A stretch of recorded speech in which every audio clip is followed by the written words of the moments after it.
allá arriba, Ignacio? Dime si no oyes alguna señal de algo, o si ves alguna luz en alguna parte. No se ve nada. Ya debemos estar cerca. Sí, pero no se oye nada. Mira bien. No se ve nada. Pobre de ti, Ignacio. La sombra larga y negra de los hombres siguió moviéndose de arriba abajo, trepándose a las piedras, disminuyendo y creciendo según avanzaba por la orilla del arroyo. Era una sola sombra, tambaleante. La luna venía saliendo de la tierra como una llamarada redonda. Ya debemos estar llegando a ese pueblo, Ignacio. Tú que llevas las orejas fuera, fíjate a ver si no oyen los perros ladrar. Acuérdate que nos dijeron que Tonalla estaba detrás del monte, y desde hace horas hemos pasado el monte. Acuérdate, Ignacio. Sí, pero no veo rastro de nada. Me estoy cansando. Bájame.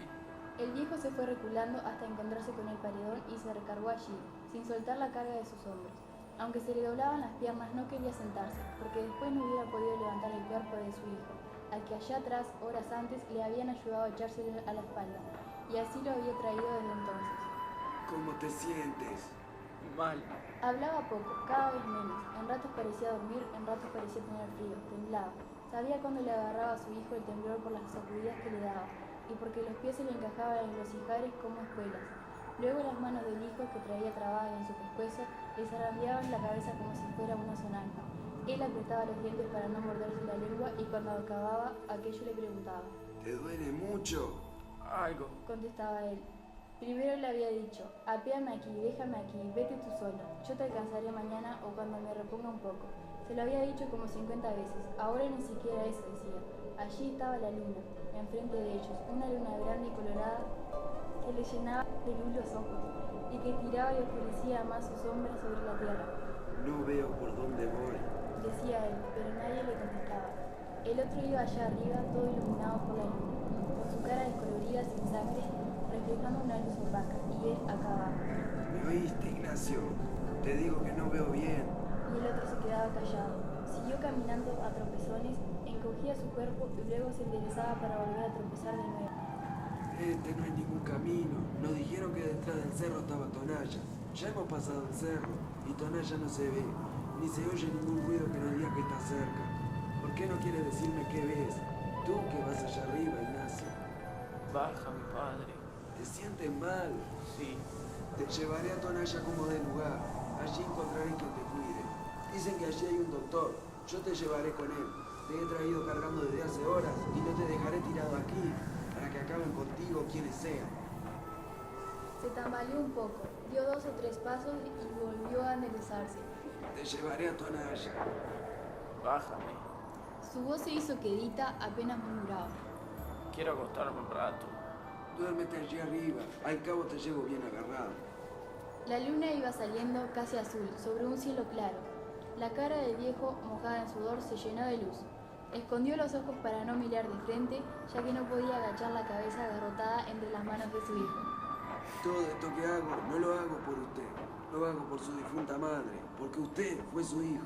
Por eso lo hago. Ella me reconvendría si yo lo hubiera dejado tirado allí, donde lo encontré, y no lo hubiera recogido para llevarlo a que lo curen, como estoy haciendo. Es ella la que me da ánimo, no usted. Comenzando porque a usted no le debo más que puras dificultades, pura mortificación y pura vergüenza. Sudaba al hablar, pero el viento de la noche le secaba el sudor, y sobre el sudor seco volvía a sudar. Me derrengaré, pero llegaré con usted a Tonalla, para que le alivien esas heridas que le han hecho. Y estoy seguro de que, en cuanto se sienta usted bien, volverá a sus malos pasos. Eso ya no me importa, con tal que se vaya lejos, donde yo no vuelva a saber de usted. Con tal de eso, porque para mí usted ya no es mi hijo. He maldecido la sangre que usted tenía en mí. La parte que a mí me tocaba la he maldecido. He dicho que se le pudran los riñones la sangre que yo le di. Lo dije desde que lo supe, desde que supe que andaba trajinando los caminos, viviendo del robo y matando gente, y gente buena. Y si no, allí está mi compadre Tranquilino, el que lo bautizó a usted, el que le dio su nombre. A él le tocó la mala suerte de encontrarse con usted. Desde entonces dije, ese no puede ser mi hijo. Mira a ver si ya ves algo, o si oyes algo.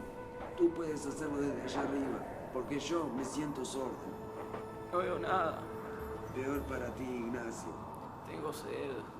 Aguántate, ya debemos estar cerca. Lo que pasa es que es muy noche y han de haber apagado las luces del pueblo. Pero al menos debías de oír si ladran los perros. Haz por oír. Dame agua. Aquí no hay agua, no hay más que piedras. Aguántate, y aunque lo hubiera, no te bajaría a tomar agua. Nadie me ayudaría a subirte otra vez. Y yo solo no puedo. Tengo mucha sed y mucho sueño. Me acuerdo cuando naciste, así eras entonces. Despertabas con hambre y comías para volver a dormirte. Y tu madre te daba agua, porque ya te habías acabado la leche de ella. No tenías llenadero y eras muy rabioso. Nunca pensé que con el tiempo se te fuese a subir esa rabia a la cabeza. Pero así fue. Tu madre, que en paz descanse, quería que te criaras fuerte. Creía que cuando tú crecieras irías a ser su sostén. No te tuvo más que a ti. El otro hijo que iba a tener la mató. Y tú la hubieras matado otra vez si ella estuviese viva a estas alturas. Sintió que el hombre, aquel que llevaba sobre sus hombros, dejó de apretar las rodillas y comenzó a soltar los pies, balanceándolo de un lado para otro. Y le pareció que la cabeza, allá arriba, se sacudía como si se asara. Sobre su cabello sintió que caían gruesas gotas, como de lágrimas. Lloras, Ignacio. Lo hace llorar usted el recuerdo de su madre, ¿verdad? Pero nunca hizo nada usted por ella. Nos pagó siempre mal. Parece que en lugar de cariño le hubiéramos retacado el cuerpo de maldad. Y ya ve, ahora lo han herido. ¿Qué pasó con sus amigos? Los mataron a todos. Pero ellos no tenían a nadie. Ellos bien hubieran podido decir, no tenemos a quien darle nuestra lástima. Pero usted, Ignacio. Allí estaba ya el pueblo. Vio brillar los tejados bajo la luz de la luna. Tuvo la impresión de que le aplastaba el peso de su hijo al sentir que las corvas se le doblaban en el último esfuerzo. Al llegar el primer tejabón, se recostó sobre el pretil de la acera y soltó el cuerpo, flojo, como si lo hubieran desconyuntado. Destrabó difícilmente los dedos con que su hijo había venido sosteniéndose de su cuello y al quedar libre oyó como por todas partes ladraban los perros. Y tú no los oías, Ignacio. Dijo. No me ayudaste ni siquiera con esta esperanza.